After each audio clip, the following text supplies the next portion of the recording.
Amado Padre Celestial, esta mañana, Señor, estamos muy agradecidos por el privilegio que tenemos siempre de acercarnos al trono de tu gracia, porque esta es una bendición obrada por tu Hijo Jesucristo, al derramar su sangre en la cruz para perdonar nuestros pecados, pero también abrirnos un camino vivo y nuevo a tu presencia. Gracias, Señor, porque tenemos este honor de poder hablar contigo con toda libertad. Esta mañana, Señor, con mucha gratitud, queremos, Señor, acercarnos a tu palabra para que tú hables a nuestro corazón. Bendícenos, Señor, aliéntanos, edifícanos, consuélanos, Señor, con esa palabra preciosa que tú tienes preparada para nosotros. Danos un corazón abierto a oír tu voz y a ser dócil también a hacer lo que tú nos pidas. En el nombre de Jesús te lo pedimos, Señor. Amén. Muy buenos días, mis amados hermanos y hermanas. ¿Cómo están? Espero que todos se encuentren bien de salud. Estamos orando que el Señor esté siempre protegiéndonos contra esta pandemia que está cobrando muchísimas vidas.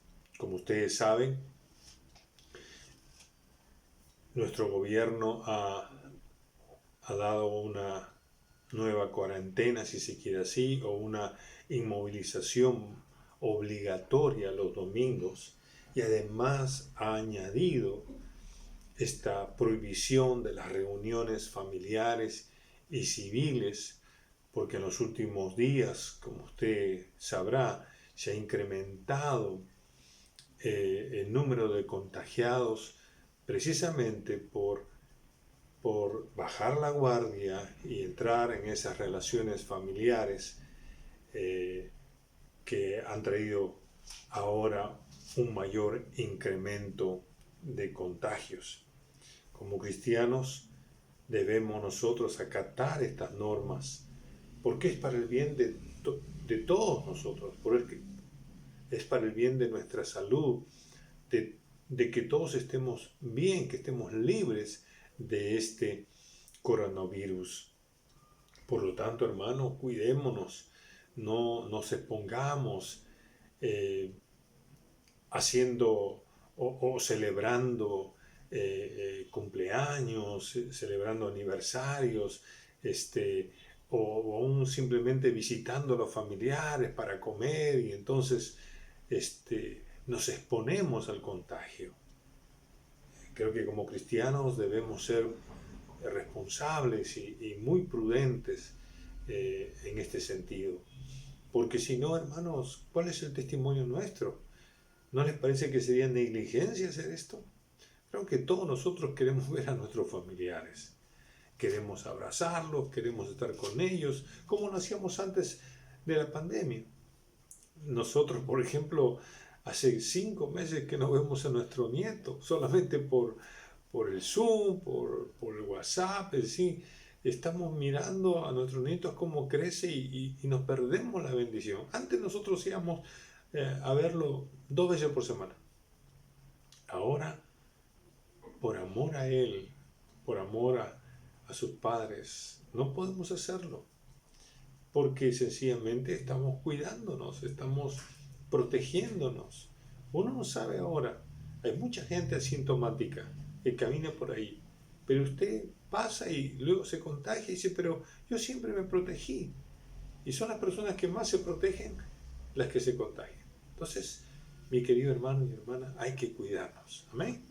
Y hay que seguir orando por nuestros hermanos y hermanas que han dado positivo. Oremos por nuestro hermano Carlitos Moreno, por su salud, por la vida de su esposa Rocío, de su hija Eileen, de toda la familia, de Aarón y Moisés, como también de los pastores, Josué, Jackie, Ana, ¿no? Ellos necesitan nuestras órdenes, como muchos de nuestros hermanos, nuestra hermana Larisa Ramírez, su esposo, en fin, su familia. todos estos hermanos que de una u otra manera están relacionados con esta pandemia. Oremos que el Señor los cuide y los restaure. Como también hay que orar por otros hermanos y hermanas que están también teniendo algunos problemas de salud. Así que, hermanos, a cuidarnos. Amén. También quiero decirles a todos nuestros niños y niñas, feliz día del niño y también de la niña. No solamente es del niño, es de la niña. Que tengan un lindo día, que la pasen bien con sus papitos, con sus abuelitos, y ahí están viviendo con ellos. Pues que tengan un precioso día, que el Señor me lo bendiga grandemente. Y animarles también a seguir con el desafío de leer la Biblia en todo este año. Ya, hermanos, hemos leído 23 libros de la Biblia. Hemos terminado recientemente el libro del profeta Isaías y ahora hemos comenzado con el libro del profeta Jeremías. Hoy nos toca leer los capítulos del 7 al 10. Muy bien, dicho esto, sigamos ahora con nuestra serie que hemos titulado La renovación de la mente. Y hemos estado analizando de manera muy especial, por decirlo de una manera, Romanos capítulo 12, versículo 2. Y este versículo nos ha revelado por lo menos dos cosas. En primer lugar, que la mente, la despensa de nuestros pensamientos, de nuestras intenciones, del conocimiento, la memoria, etc., y que también es un campo de batalla, necesita ser renovado para que nuestro ser y nuestra conducta se parezca más a la de Cristo.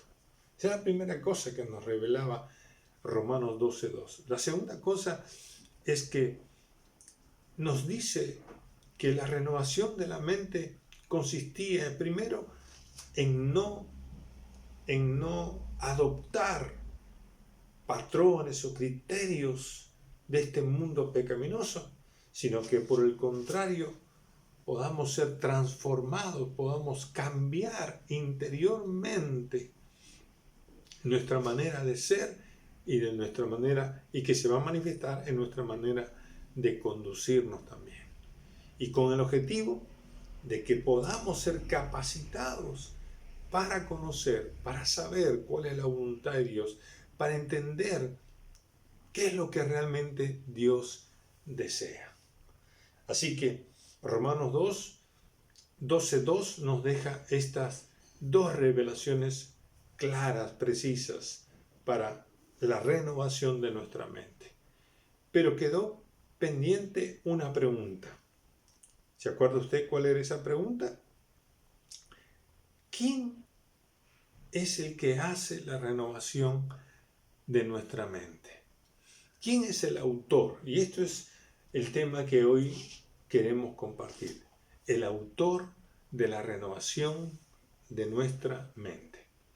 Y Romanos capítulo 12, versículo 2, nos va a revelar esta tercera cosa que, aunque no lo dice literalmente, no lo dice expresamente, nos da a entender con toda certeza de que el autor de la renovación de nuestra mente es nada menos que nuestro Dios, que el Espíritu de Dios es el que renueva nuestra mente. ¿Por qué decimos esto?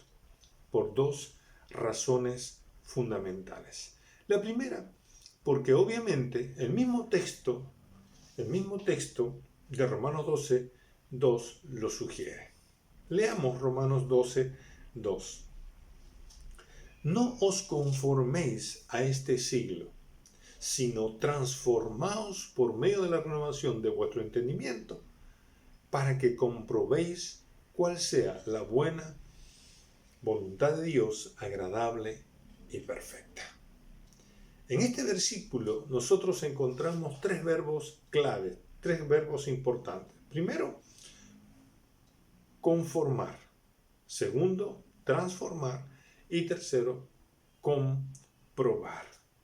Ahora, a simple vista, se nos está dando dos órdenes bien directas. Primero, no te conformes, no permitas que las formas externas de este mundo, los patrones, los criterios, las costumbres, la conducta, tú la adoptes. Eso es lo primero que nos dice. No hagas eso.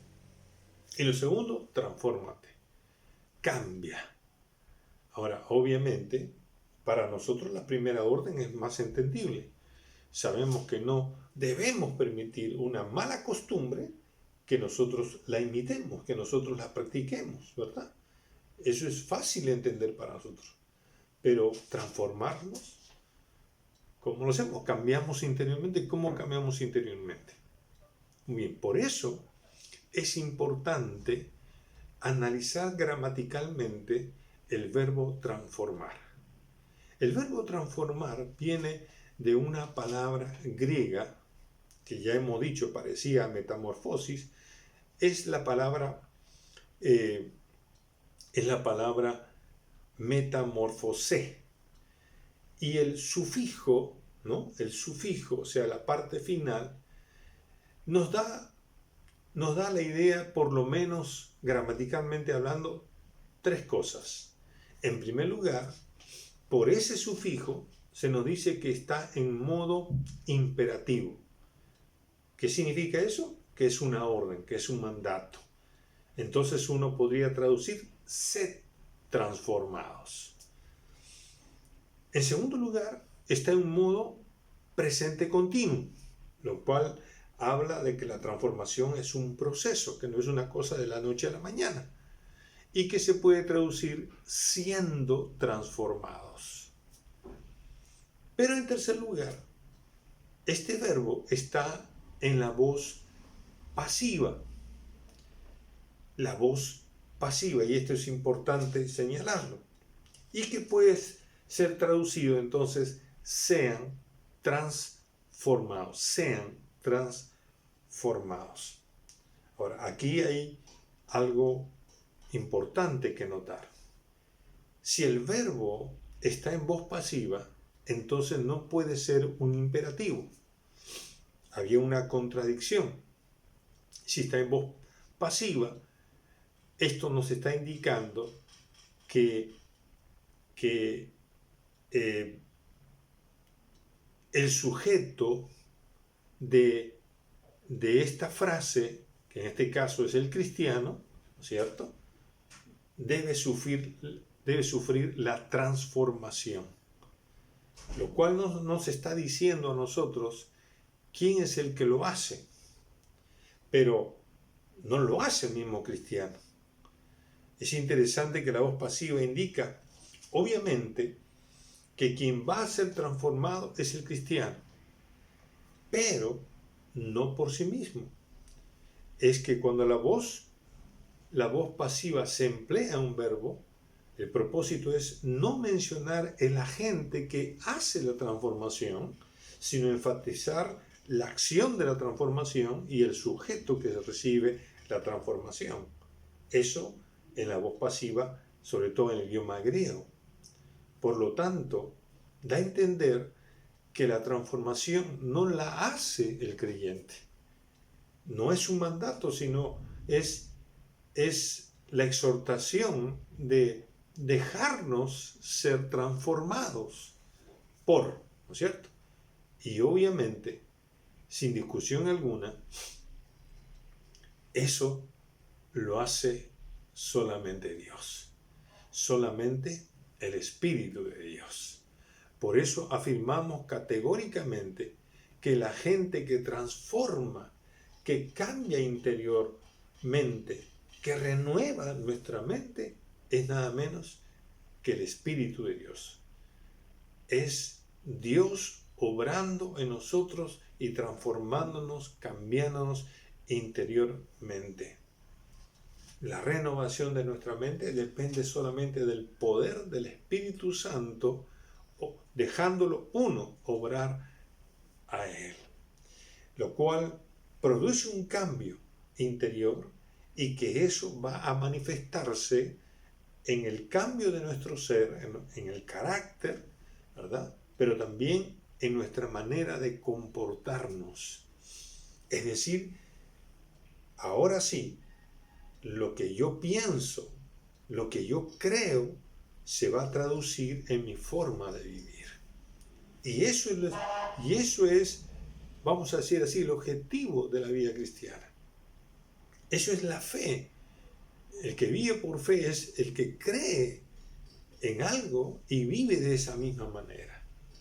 Ahora, algunas traducciones de la Biblia han considerado esta voz pasiva y entonces han expresado esa traducción de esta manera. Por ejemplo, la Nueva Versión Internacional dice: no se adapten más a la forma del mundo actual, sino sean transformados mediante la renovación de la mente. Ahí, la Nueva Versión Internacional está considerando la voz pasiva de ese verbo transformar. Hay otra versión que dice: no os amoldéis a los criterios de este mundo. Al contrario, dice: dejaos transformar y renovar vuestro interior. Una vez más, están considerando la voz pasiva, donde se hace énfasis a la transformación y al sujeto de la transformación, que es el cristiano, pero dando a entender que es otra persona quien va a ejercer esa transformación. Pero hay otras paráfrasis o otras versiones que lo dicen expresamente. Por ejemplo, la Nueva Traducción Viviente dice: no imiten las conductas ni las costumbres de este mundo, más bien dejen que Dios los transforme. Directamente, dejen que Dios los transforme en personas nuevas al cambiarles la manera de pensar. Es Dios el que cambia la manera de pensar, nadie más. Y nosotros tenemos que permitírselo a Él que lo cambie. Hay un comentarista llamado Phillips que también hace una paráfrasis de este versículo, habiendo hecho un análisis, me imagino, del original, y dice: no permitáis que el mundo a vuestro alrededor os meta en su molde. Dice: sino permitid que Dios forme de nuevo. Dice: permitid que Dios forme de nuevo vuestras mentes desde adentro. Sin lugar a dudas, Dios es el único que cambia al ser humano, y cuanto más al cristiano, de adentro hacia fuera. Por eso decimos categóricamente que el autor de la renovación de nuestra mente es solamente Dios. Amén, hermano. Esto es lo primero. La primera razón es que el texto mismo lo sugiere. ¿Por qué? Porque el verbo transformar está en la voz pasiva, lo cual nos indica que hay un agente externo que transforma al sujeto, que es el cristiano, para que experimente un cambio interior, un cambio de adentro hacia afuera. Pero la segunda razón es obvia, porque la Biblia, toda la Biblia enseña, por supuesto, que es Dios quien cambia. No hay alguien más que cambie la vida de uno. Es Dios el que nos cambia. Y usando el mismo término transformar, en 2 Corintios capítulo 3, versículo 18, dice lo siguiente: por tanto, nosotros todos, mirando a cara descubierta como en un espejo la gloria del Señor, somos transformados de gloria en gloria en la misma imagen. Y mire cómo termina el verso: como por el Espíritu del Señor. Como por el Espíritu del Señor. Como diciendo, es el Espíritu de Dios que nos va transformando de gloria en gloria. Ahora, hay otra versión que lo dice directa y claramente. Dice: así que todos nosotros, con el rostro descubierto, reflejamos la gloria del Señor como si fuéramos espejos. Y el Espíritu del Señor nos va transformando de gloria en gloria y cada vez nos parecemos más a Él. Es el Espíritu Santo que nos va transformando, dice, de gloria en gloria, de esas experiencias que nos hace parecernos cada día más a nuestro Señor Jesucristo. Así que, una vez más, la Biblia nos dice directa y categóricamente que es Dios mismo el que nos transforma, el que nos cambia interiormente, de adentro para afuera. La Biblia enseña entonces que Dios es el autor no solamente de la transformación total de nuestra vida, sino de una manera específica la transformación y la renovación de nuestra mente. Larry Christensen, en su libro La mente renovada, también afirma que la renovación de nuestra mente depende exclusivamente del Espíritu Santo. Lo dice de una manera contundente. Y lo hace de una manera también gráfica. A mí me gusta cómo Larry Christensen nos enseña a recordar que es Dios quien cambia nuestra vida, que cambia nuestra manera de pensar, quien renueva nuestra mente. Y él lo llama aquí, en su libro, Vuelve al primer cuadro. ¿Qué significa volver al primer cuadro? Para Larry Christensen significa ese lugar en el que no podemos hacer o iniciar nada por nuestros propios medios. Y él ilustra esto con un juego parecido a ese juego que de repente usted lo ha jugado, valga la redundancia, y que nosotros conocemos con el nombre de Monopolio. ¿Ha jugado Monopolio alguna vez? Bueno, pero en este juego que él imagina, es un juego que tiene, bueno, una ruleta, tiene fichas, tiene tarjetas, tiene el tablero, obviamente, ¿no es cierto? Y tiene su objetivo. Y entonces él dice que el primer cuadro es el cuadro de partida, pues, ¿no? Es el cuadro donde tú pones tu fichita, ¿no es cierto?, para iniciar tu recorrido por todo el tablero. Muy bien. Pero tú no puedes avanzar si previamente no has girado la ruleta y ha caído donde dice pajarito rojo, para que el pajarito rojo venga a tu ficha y te dé la facultad de comenzar a avanzar. Ahora, si tú quieres avanzar, llegarás a un punto donde tendrás que sacar una tarjetita y en esa tarjetita siempre te va a decir, por cuanto lo hiciste tú, entonces vuelve al primer cuadro. El objetivo de este juego es recordarnos siempre que nosotros no podemos avanzar a menos que ese pajarito rojo llegue a nuestra ficha y nos dé la facultad para avanzar en ese tablero. Y entonces Larry Christensen dice, este juego imaginario se parece mucho a la vida cristiana. El primer cuadro, dice, para nosotros como cristianos, es el momento en que nosotros recibimos a Cristo como Señor y Salvador.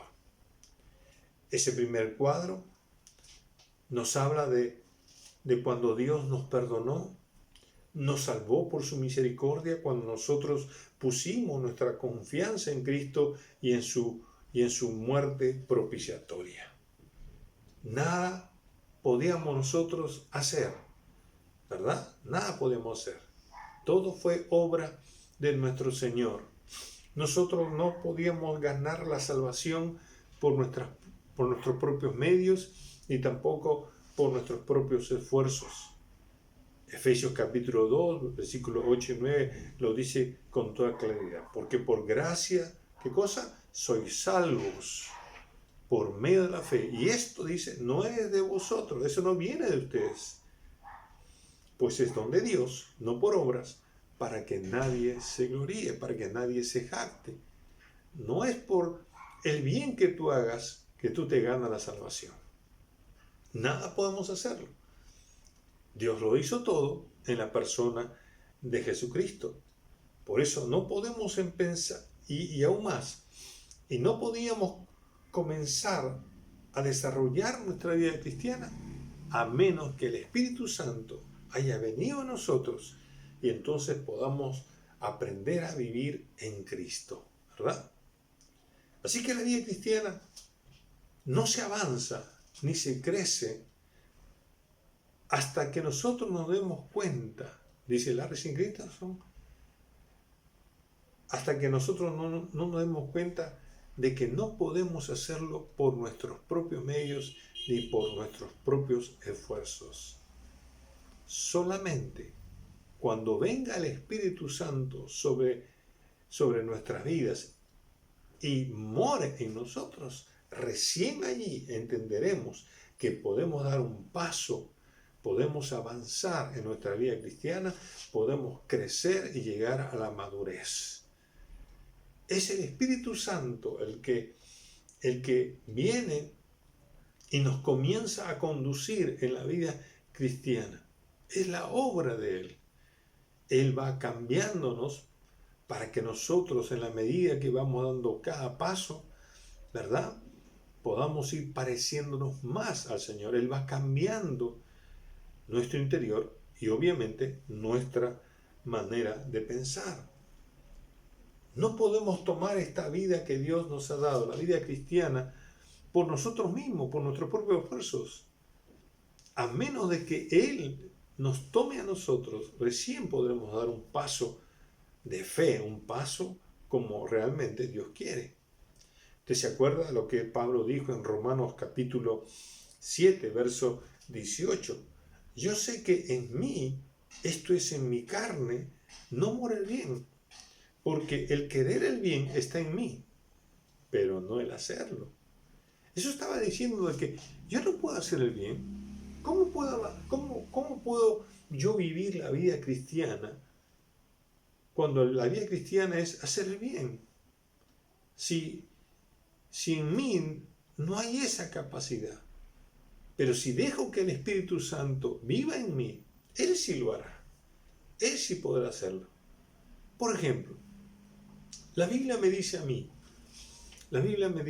ama a tu esposa. Yo soy casado y Dios me dice a mí, ama a tu esposa. Como Cristo amó a la iglesia. Y digo, Señor, yo amo a mi esposa, pero de repente no soy capaz de amarla como Cristo amó a la iglesia. No tengo esa dimensión de amor que tú me estás pidiendo. Claro, no puedo hacerlo. Puedo defraudar a mi esposa. Pero es ahí donde la Biblia dice que antes de pedirme esto, dice Efesios, eso está en Efesios 5:25. Y en Efesios 5:18 dice, primero, ser lleno del Espíritu. Así que primero, vamos a decir así, el pajarito rojo, en este lado, es el Espíritu Santo. Tiene que venir a mí, tomarme a mí. No es tanto lo que yo tengo que tomar la vida cristiana para hacer, sino es que el Espíritu Santo tiene que tomarme a mí para que Él viva la vida cristiana a través de mí. Y ese es el secreto de nuestro crecimiento, de nuestra madurez. En la medida que le permitamos al Espíritu Santo ir transformándonos interiormente, entonces avanzaremos, creceremos y aprendemos a madurar. Por eso, mi querido hermano, qué importante es dejar al Espíritu de Dios que obre en nosotros. ¿Cuál es mi responsabilidad aquí? que yo muera a mí mismo, que yo muera a mi vieja naturaleza, como decía Pablo, a no conformarme a los patrones, a las conductas, a la forma de vivir de este mundo pecaminoso, que yo muera a mis pasiones y mis malos deseos para dejar el campo totalmente libre de accionar al Espíritu de Dios en mí. Martín Lutero decía lo siguiente: el avance en la vida cristiana es perder todo lo que sea propio y empezar de nuevo una y otra vez. El objetivo en la vida cristiana no es crecer y llegar a ser algo por nosotros mismos, sino que se trata de volver continuamente al punto en que Cristo, por medio de su Espíritu, puede hacer algo en nosotros. Esta es la segunda razón por la cual decimos que la renovación de la mente es una obra de Dios, es una obra del Espíritu de Dios. Él es el que cambia nuestra manera de pensar, es el que cambia interiormente, de adentro hacia afuera. Así que, mi querido hermano y hermana, la renovación de la mente, por lo tanto, es una obra netamente divina. Es Dios, es el Espíritu de Dios, el autor de la renovación de nuestra mente. La transformación de nuestro ser depende del Espíritu Santo en nosotros. Nosotros no podemos hacerlo. Solo nos toca a nosotros morir a nuestras carnes, a nuestras pasiones y dejar que el Espíritu de Dios obre en nuestra vida. Las preguntas que surgen es: ¿estás muriendo a tus pasiones, a tus malos deseos? ¿Estás cada día crucificando tu propia naturaleza vieja que la Biblia llama carne? ¿Estás rechazando las malas cosas que antes hacías cuando no conocías a Cristo? ¿Estás dejando que el Espíritu Santo de Dios haga la obra de esa renovación necesaria de cambiar nuestra manera de pensar, de cambiar nuestra manera de pensar de una forma diferente a la del mundo? ¿Estás permitiendo eso que cambie de adentro hacia afuera?